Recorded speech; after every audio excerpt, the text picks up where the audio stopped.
કોઈ પણ શાળા સફળ કઈ રીતે બને છે? એની પાછળનું રહસ્ય શું હોય છે? શું એ ફક્ત સારા પરિણામો છે કે પછી અનુભવી શિક્ષકો કે પછી એકદમ લેટેસ્ટ સુવિધાઓ? ચાલો આજે આપણે શ્રીમતી એસ.આર. મહેતા વિદ્યાલયનું ઉદાહરણ લઈને આ સફળતાના સૂત્રને જરા નજીકથી સમજીએ. તો શરૂઆત અહીંથી થાય છે. ઉચ્ચ પરિણામ આપતી શાળા. જુઓ, આ ખાલી કહેવાની વાત નથી. આ તો એમની ઓળખ છે, એમનું વચન છે. તો સવાલ એ છે કે આ વચન પૂરું કરવા માટે તેઓ શું કરે છે? એની પાછળની આખી સિસ્ટમ શું છે? કોઈ પણ સંસ્થાની ખરું ને એક આગવી ઓળખ હોય છે, અને આ શાળા માટે એ ઓળખ તેના શાનદાર પરિણામો સાથે જોડાયેલી છે. આ માત્ર એક ટાર્ગેટ નથી, પણ વિદ્યાર્થીઓ અને એમના માતા પિતાને આપેલી એક ગેરંટી છે, એક પ્રતિજ્ઞા છે. પણ આટલા સારા પરિણામો કંઈ હવામાં તો નથી આવતા, બરાબર? એની પાછળ કોઈક તો હોય જ છે. તો ચાલો હવે એ લોકોની વાત કરીએ જેઓ આ શ્રેષ્ઠતાના અસલી સારથી છે. અને આ લિસ્ટમાં સૌથી પહેલા આવે છે નેતૃત્વ. કોઈ પણ સંસ્થા એક મજબૂત લીડર વગર આગળ ન વધી શકે. અહીં કર્મનિષ્ઠ આચાર્ય શબ્દ બધું જ કહી દે છે. એક સમર્પિત લીડરશિપ, એ જ તો સફળતાનો પાયો છે. સારું, લીડર તો દિશા બતાવે, પણ એ દિશામાં વિદ્યાર્થીઓને હાથ પકડીને લઈ કોણ જાય? એ છે અનુભવી શિક્ષકો. એટલે એક સારું નેતૃત્વ અને એમની સાથે ખભે ખભો મિલાવીને ચાલતા અનુભવી શિક્ષકો, આ જોડી બહુ જ જરૂરી છે. પણ વિચારો, સારામાં સારા લીડર અને શિક્ષકો હોય, પણ એમની પાસે યોગ્ય સાધનો જ ન હોય તો?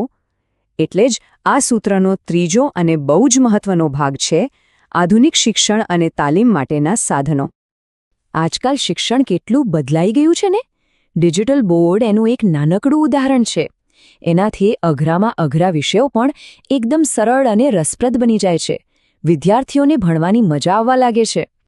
પણ એક મિનિટ, સફળતા એટલે શું? ખાલી સારા માર્ક્સ?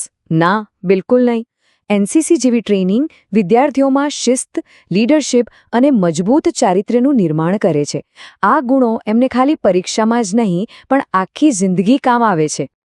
તો અત્યાર સુધી આપણે શું જોયું? એક મજબૂત નેતૃત્વ, અનુભવી શિક્ષકો, આધુનિક સુવિધાઓ અને માત્ર ભણતર જ નહીં, પણ સર્વાંગી વિકાસ માટેની તાલીમ. પણ આ બધા અલગ અલગ ટુકડાઓ જોડાઈને આખું ચિત્ર કેવું બનાવે છે? ચાલો હવે આ બધા જ મુદ્દાઓને એક સાથે જોડી દઈએ અને સમજીએ કે આ શાળાની સફળતાનું સંપૂર્ણ ચિત્ર કેવું દેખાય છે. કહી શકાય કે આ શ્રેષ્ઠતા માટેનો એક રેડીમેડ બ્લુપ્રિન્ટ છે. તો જો, આખું ચિત્ર હવે સ્પષ્ટ છે. સફળતાનું સૂત્ર એ 4 પગથિયા પર ઊભું છે. પહેલું, એકદમ સ્પષ્ટ લક્ષ્ય, ઉચ્ચ પરિણામ લાવવું જ છે. બીજું, એ લક્ષ્યને પાર પાડવા માટે એક મજબૂત કર્મનિષ્ઠ નેતૃત્વ. ત્રીજું, વિદ્યાર્થીઓને સાચો રસ્તો બતાવવા માટે અનુભવી શિક્ષકોનું માર્ગદર્શન. અને છેલ્લે, આ બધાને સપોર્ટ કરવા માટે આધુનિક સુવિધાઓ અને સર્વાંગી તાલીમ. બસ આ 4 વસ્તુઓ ભેગી થાય એટલે સફળતાનો નકશો તૈયાર. આ બધું સમજ્યા પછી એક છેલ્લો અને બહુ રસપ્રદ સવાલ મનમાં આવે છે.